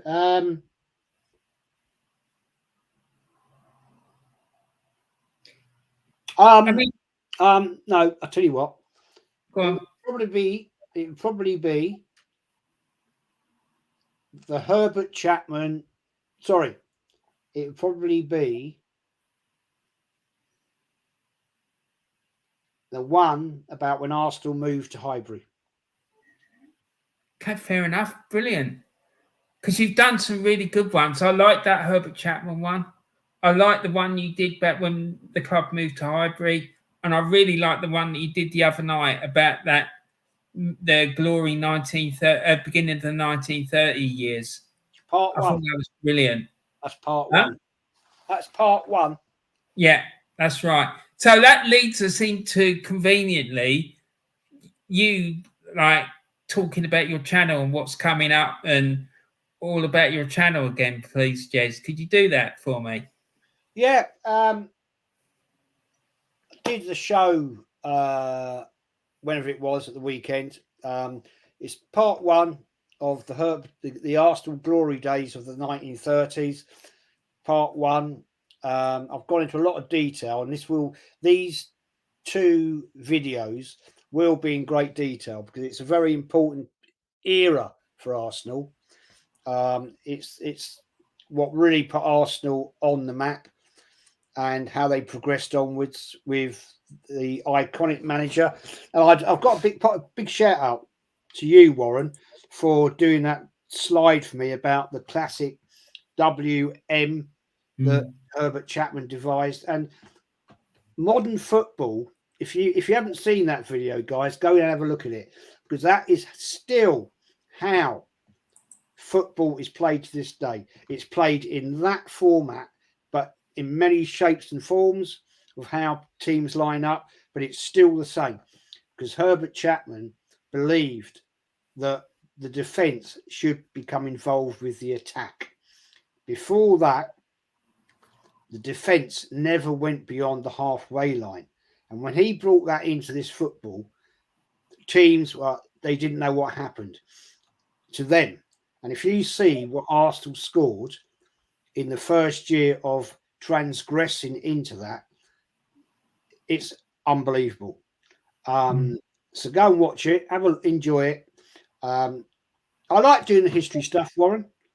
No, I like watching it, mate. It's brilliant. Don't get great views, but I'll still keep doing it. I don't care. But there's other content. I get on guests. I'll get Warren on, Northside, Diesel, Lee Gunner, and Kenny, obviously on a couple of weeks rotation. Gracie May, all these other lovely YouTubers that pot on. Prince Fowd comes on. I'm getting on Prince Fowd probably next week. Del Boy, Gunner TV, Kyle Walsh, all these great YouTubers put out great stuff. The thing is, we all work hard at this, and it's not easy sometimes. I mean, this show tonight is unreal. The amount of work I know, Warren, you've put into this is second to none. You always do. And the fact I love your paranormal stuff. That's totally out there. Jez. It's totally out there. Yeah. I was going to say to you, as a personal request, sometime in the future, whenever, something that's always fascinated me, Mary Celeste. Yeah, definitely, mate. I'll make a note of that, because that sounds a really good one to do, because there's a lot of stuff about other similar instances of, like with the Mary Celeste. So yeah, that would be a really good one. It's a fascinating story, isn't it? So yeah, I'll definitely do that, mate. The next one, can I just say also, Manny, big good luck, mate. If you're doing a YouTube channel, all the very best, mate. I hope it goes well. You deserve to do it, because you talk massive sense. I'm going to help him, Jez. I'm going to, when he set it up, I'm going to get him on talking about his channel and stuff like that. So I'm going to help him. Del Boy is going to help him out as well. We're going to push it quite hard. So, yeah, he's a top man. So the next paranormal one I'm going to do on Diesel's channel is going to be about Halloween. I just thought it would be an interesting thing to do, given it's Halloween coming up, and talk about how Halloween started, where it come from, and all that carry on. But yeah, I'm going to do that Mary Celeste thing. That sounds an excellent idea, Jez. Thanks for that, mate. Always fascinated me, that. Yeah, I will. I'll definitely do it. Jez, everyone, make sure you go and subscribe to Jez's channel. The link for his channel is in the description of my video. Also, it's in the chat as well, so just click on it. You can also contact him on Instagram as well. So please make sure you go and check his channel out, because he's absolutely superb. Jez, I just want to thank you so much for coming on to do this with me tonight. And like I said, I couldn't think of a better person to kick this new series off, because I'm really excited about this, because I had the idea. I was listening on BBC Sounds to, the iconic Desert Island Discs, and I just thought, hold on, why don't I do a show about people's Desert Island football matches? So Thanks very much, mate. No, it's a pleasure. I remember we talked about this 2 months back now. Yeah, and Got all that madness kicked off, and I wasn't able to do it. We talked about it. Yeah. And it's a great idea. And I just hope you get many, many, many more people to come on and do the same, because I'd love to sit here and watch it and listen to their experiences of their history, the games they've loved, the games they hated. I mean, I've said tonight, there's one game I absolutely hated, and that was the 2006 game. But, you know, it is what it is. But, yeah, Warren, you do great stuff, my friend. And next week, if you're about, I'm not doing much this week. My wife and I are going away to a lovely little country retreat for 2 days. I hope you enjoy it, mate. Oh, he will. I was going to say to you, Jez, as well, near where I live, there's Lamberhurst Vineyards. So if you like visiting vineyards, I think you can visit the place. And it's huge. We've got massive vineyards there, and they do their own wine and stuff like that. So I don't think that's necessarily that far for you to get. I think it probably take you about an hour and a half or something to get there. So it could be a nice trip out, maybe like spring, summer next year. Do you know what I mean? So yeah, I just thought you'd be interested in that, really. Yeah, all day, man, all day. We just like getting her out and about. You know, it's what it is. Right. Okay. So, guys, thanks very much for tuning in tonight and listening to Jez and I talking about his desert island football matches. I'm going to leave Jez comfortably relaxing on his desert island in the sunshine, drinking a nice glass of red wine. Thanks very much for watching. And remember, always look after your friends and family and share some love and kindness around the world. And thanks very much for watching, guys. And I'll see you all really soon. Take care, everyone. Cheers. Bye for now.